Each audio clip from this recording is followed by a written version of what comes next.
Hello, in this video we're going to discuss Yorky the Black Knight from Kent Part 7, Training as a Knight. So, as a knight, well firstly as a squire, Yorky used to have to run to keep up with the knights, with his knight, wherever he went, he had to run. Just remember it's a big horse, the knight's horse, bigger than any species on earth on this day. Even a Clydesdale is dwarfed by a knight's horse. They're very, very powerful creatures and will leave anything behind that's on this earth today that's a horse. They're extremely fast. That's why they're used for this purpose.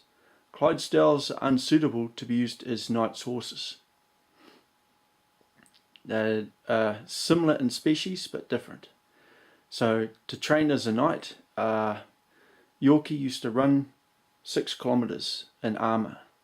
So prior to that, when he was a squire, he had to run to keep up with the knights, and as they came across battles, his knight gave him armour and chainmail to wear to run, and he had to run with that and keep up. With Yorky, when God, Gabriel, Nathan and Squiddy and Joshua and the other squires were his squires, how Yorky would train them is he would get them to wear one, firstly without armour, then put a rope around the horse tight to their waist. Yorky would have a sword out and be on the ground running, and the horse would run next to him, followed by Mildred, and horse and Mildred sometimes or often used to carry a broadsword in the mouth. So Yorky would run with a sword out or mace, broadsword, and he would swap arms that the sword was in while he was running with the sword out. The squire had to keep up and often got dragged. Then they'd stop and get to stand up and carry on. So it's a hard life as a 6-year-old who's a squire keeping up. But eventually they get fitter. Running with armour, Yorky runs in full armour. So that includes chainmail and armour plating and a 25 kg helmet that fits on his head. So all up, armour and chainmail equals 45 kgs. 102 kgs including chainmail. Yeah, so 45 kgs is chainmail and armour plate and chainmail equals 102 kgs plus a 25 kg helmet, and you run 6 kilometers. To build up upper body strength as well as having the sword out all the time, and even when he's not training, you climb trees and climb ropes. So he'd climb a rope up a tree and also climb the rope up his horse. So there's a technique to climbing with armour, and it involves using all the power in your legs in order to get up the rope. Okay, so if you want to, in order to train using the morning star, what Yorky did was he set up pannier on a tree, and on a fallen tree, and had to have the morning star out and just practice like that. When you're doing this sort of thing, make sure your horses are tied up. Otherwise, a horse might come over because he's curious as to what you're doing and get killed by your morning star while you're practicing. And then you have to find a new horse. So that's something to be careful of. Use of the morning star is done only in one place, from the top of the horse. So while mounted in the pannier, with the morning star, which is 25 kgs upwards, some had 45 kg morning stars, you swing them in an arc and then bring them down on top of the person that's below you. That's how they work. And they have spikes in them It's a ball with a chain, and goes down, strikes the opponent, and then you pull it back up again. With the mace, it's a pole with spikes on it that are 4 inches long, that are sharp. You always sharpen your sword and your mace and morning star and weapons. With broadswords, there was a blacksmith that hated knights, and he rounded the end of his broadswords so they curved because he hated knights.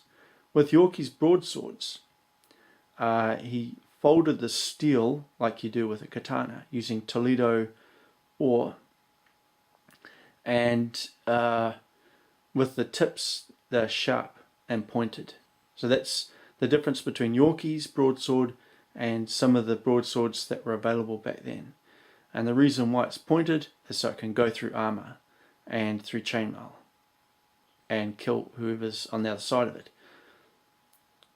In movies, you see people leaning on swords, sticking them in the ground. No one does that. It is annoying seeing it on TV because it blunts the end of the sword, and if the sword's blunt, then it won't go through armor, won't go through chainmail, and won't do the job. And if an enemy survives a strike, then he has a chance to strike you back. That's how things work with this. Yorky is banned in France, England, Wales, Scotland, and across Europe, Poland, and in heaven from doing melee. Melee's not like in the movies either. So in the movies, you see knights on the ground fighting with swords and shields and mace. No, they do not do that. So melee is done mounted on the horse for knights only. And the loser is the one who falls off the horse. There is no yield. You don't yield, alright? A person falls off, then they get raped, tortured and killed by everyone else who's watching, unless they have family members who are knights who can protect them. So, and the reason why Yorky's banned is because they do melee, and he would kill the guy, whoever he's against. And it happened all the time. So whenever they do a melee, Yorky would kill the guy on the other horse, and then they said, well, you killed the guy, you're only supposed to unseat him. And so he got banned. And all the places I mentioned is where the same thing has happened. So just be aware of that. With melee, not like in the movies, you fight on the horse, and the person who falls off gets raped, tortured and murdered, and everything gets taken from them. As the Duke of York, right, the story, the poem, the grand old Duke of York who had 10,000 men, he marched them up to the top of the hill and he marched them down again. When they're up, they're up. When they're down, they're down. When they're only halfway up, they're neither up or down. So where that comes from is in the later years of King George II, he asked Yorky to train the British Army because the British soldiers had become unfit and were always on horses. So, and they came across as lazy. So the king asked Yorky to train them. And so if you can imagine a physical training instructor getting men to go up a hill and down a hill and halfway up the hill and then back down the hill, it upsets the people that you're taking for PT. There's crying and vomiting and all sorts. So that's another story we'll cover in another video about Yorky training the British Army. This still exists to this day, the type of training that Yorky brought in when he was training them. One of them was the forced march, which is known as the battle efficiency test or the battle fitness test. It includes a walk. You jump across a 9-foot ditch, climb over a 6-foot wall, and then you're supposed to climb up a rope 12 feet. And the rope climb is exactly the same sort of rope climb as what Yorky used.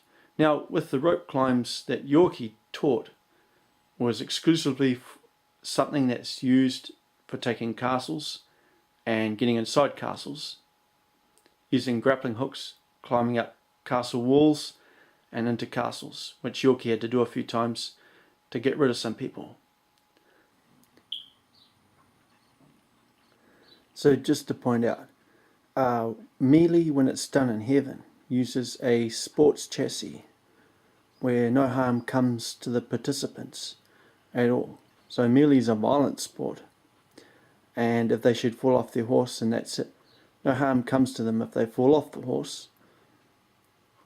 There's none of the rape, torture or murder or robbery that happen on earth happening in heaven when people participate in melee.